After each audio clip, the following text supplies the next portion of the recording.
Well, it's Tuesday. It is. And we've been doing brass engines that have been in storage for a long time. And I mean a long time. A long time. A long time. Lately they've been in their boxes in the attic up there. And before that they were in boxes and in storage units and one thing and another. So we're digging them out so we can display them, and then we're going to move them over here to the display case Where they should be. And we've got a whole bunch to do. And for the last few weeks we've been doing a few of them, and we're going to be doing some more. Right. Today we're doing an odd model. It's a gem models, and not the best known of the brass companies. I've never heard of it. And kind of a lower end model, dare I say. Sunset kind of had a reputation of being a lower end model, and gem somewhat below lower. that. They were all basically Japanese imports, and these were different importers, and they were made by various companies in Japan. Handcrafted in Japan. Handcrafted in Japan. Eventually, of course, Japan priced themselves out of the market. Yeah. As the Japanese society rebuilt after World War II, and pretty soon everybody, needed more money because of inflation and blah, blah, blah, blah, blah. And the brass market moved to Korea, and all these things were being built in Korea. And then as the Korean economy built up and everybody needed more money and everything got more expensive and the engines became... In the meantime, people still wanted Japanese because it was better. Right. And then the whole market moved on to China. Where it still sort of is.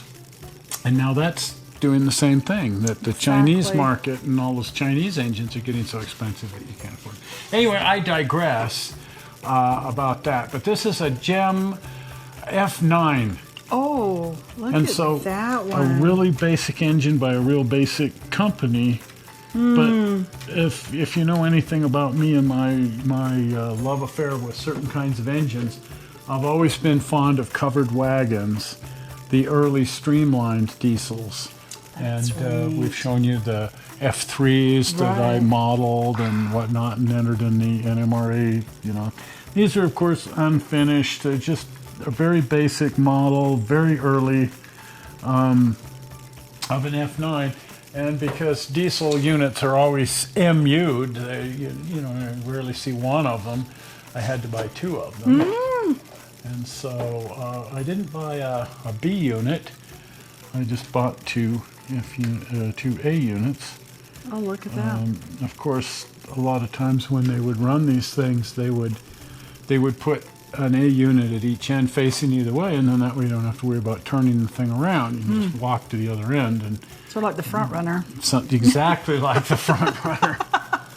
So if you're only going to have two, sometimes it's nice to have an A and a B, but sometimes it's nice just to have two Bs.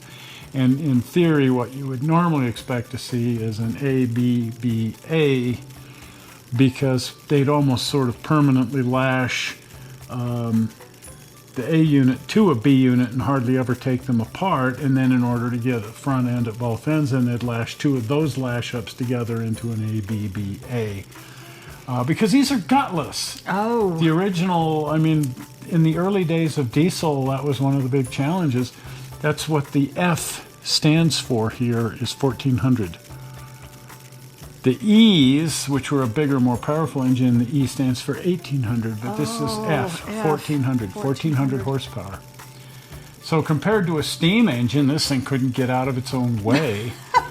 And it would take like four of these to make the equivalent power to one decent steam engine. Oh my goodness. But with diesels, you could do that. You could lash them up, and once they started figuring out proper ways to lash them up, and of course the modern diesels today, with the AC motors and computer controls and everything, well, you can put as many engines lashed up together and put them in the middle of the train or at the end of the train, whatever. But that's what made diesels possible in the early days. They floundered for years because they were just too gutless to do the job. And when they finally figured out proper ways to start multiple unit in these things, MUing them so that they could put 4 engines on, 5 engines, 6 engines, whatever. Of course, every one they added, you lost a little bit of efficiency. You didn't get your full 1,400 horsepower and your full tractive effort. Today, I think they pretty much do. Every engine they add provides. It would have to. Some of those trains are like 2 miles long, I swear. Well, that's really been the key to success with the conversion away from steam to diesel was MU. That's what made it possible. The diesel technology had been around forever. It just couldn't keep up with the power. The power of this couldn't keep up with the power of steam. Anyway, F 1400. 2 of these together, 2800. Wow, that's neat. Anyway, there's my neat gem model. It's just kind of an interesting model. It's very tarnished. Very. I never painted it, and I didn't run it that much. I had my other painted UP engines, but I always intended to paint this as a UP engine too. Yeah. But I never got around to it. Never got around to it. Yeah, and I was also thinking of adding a couple of B units to it if I ever found them. Right. Never did. Anyway, there it is. There it is. Really cool. That's neat. So that's going to go in the display case. It's part of the brass collection. There it is. Well, if you haven't been over to the channel, pop over to the channel, and if you're not a subscriber, clicking the blue button. That will help. And then, of course, set your notification bell, because that's good too. So here comes the blue button. Are we ready? Zoink!